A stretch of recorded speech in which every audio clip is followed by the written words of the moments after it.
Finally guys Balwinder ने हमारी लक्ष्मी का साथ देकर नीलम और पूरे परिवार के सामने बता दिया सभी लोगों को मलिष्का का असली सच। जिसके बाद गाइस सच जानने के बाद नीलम ने पूरे परिवार के सामने मारा उस मलिष्का को जोरदार थप्पड़ और उस मलिष्का को उसके असली औकात दिखाकर निकाल देगी अब नीलम धक्के देकर घर से बाहर। जी हाँ गाइस, आखिर ये सब कैसे होगा, चलिए शुरू में एंड तक जानते हैं। सीरियल भाग्यलक्ष्मी के आने वाले धमाकेदार अपकमिंग एपिसोड में आपको देखने को मिलेगा कि जहां एक तरफ आप सभी लोग जानते हैं कि बलविंदर आया तो था लक्ष्मी का साथ देने के लिए, लेकिन उससे पहले गाइस जो मलिष्का है वो बलविंदर किडनैप करती हुई नजर आएगी। लेकिन गाइस बलविंदर जो है वो अब मलिष्का के चंगुल से निकल कर भाग जाने वाला है और पहुंच जाने वाला सीधा ओबरे हाउस के पास। वहीं दूसरी तरफ गाइज जैसे ही जो हमारी लक्ष्मी है वो खतरे से बाहर आ जाने वाली है, ऋषि सीधा लक्ष्मी के पास जाकर गले लगाकर कहने वाला है कि लक्ष्मी अब मैं तुम्हें कभी भी अपने से दूर नहीं जाने दूंगा, चाहे तुम्हारी मर्जी हो या फिर ना हो, और चाहे तुम्हें कोई पसंद करे या फिर ना करे। उसके बाद गाइज जो हमारा ऋषि है वो लक्ष्मी को अपनी गोद में उठाकर सीधा बाहर कार तक लेके जाएगा और कार में बैठाकर सीधा पहुंच जाने वाले ओबरे हाउस, जहां पर गाइज जैसे पूरा परिवार पहुंचेगा सभी लोग गाइज बस यही बात कर रहे होते हैं कि अब तो लक्ष्मी खतरे से बाहर है, तो लक्ष्मी से पूछ लेना चाहिए कि आखिर लक्ष्मी के साथ ये सब कैसे हुआ।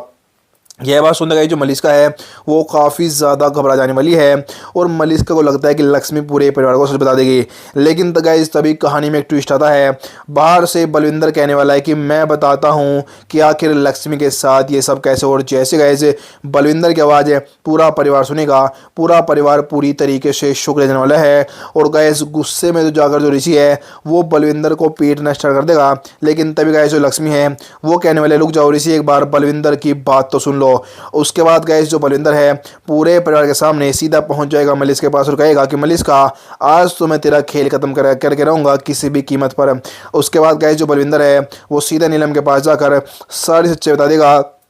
किस तरीके से इस घिनौनी मलिष्का ने ही लक्ष्मी पर जानलेवा हमला किया था और इस मलिष्का के पेट में और किसी का नहीं, ऋषि का नहीं, बल्कि मेरा बच्चा पल रहा। और जैसे गाइस बलविंदर ये बात कहेगा गुस्से में जो नीलम है वो बलविंदर पर हाथ उठा देगी और कहेगी कि बलविंदर तेरी हिम्मत कैसी मेरे होने वाले पोते के बारे में ऐसा बोलने की। लेकिन जैसे गाइस बलविंदर नीलम को सारा सबूत दिखाएगा, नीलम के तो गाइस पूरी तरीके से उठ जाएंगे और गुस्से में आकर अब नीलम पूरे परिवार के सामने उस मलिष्का पर कर देने वाली है थप्पड़ों के बारे में कहने वाली है कि मलिष्का तेरी हिम्मत कैसे हुई अपना मुंह काला करने की और इस नाजायज औलाद को हमारे परिवार पर थोपने की। उसके बाद गाइस पूरे परिवार के सामने नीलम उस मलिष्का को बहुत ज़्यादा खरी खोटी सुनाती है और हाथ पकड़े गए पूरे परिवार के सामने नीलम कहेगी मलिष्का से कि मलिष्का अब तेरी औकात इस घर में रहने लायक नहीं है, निकल जा मेरे इस घर से हमेशा हमेशा के।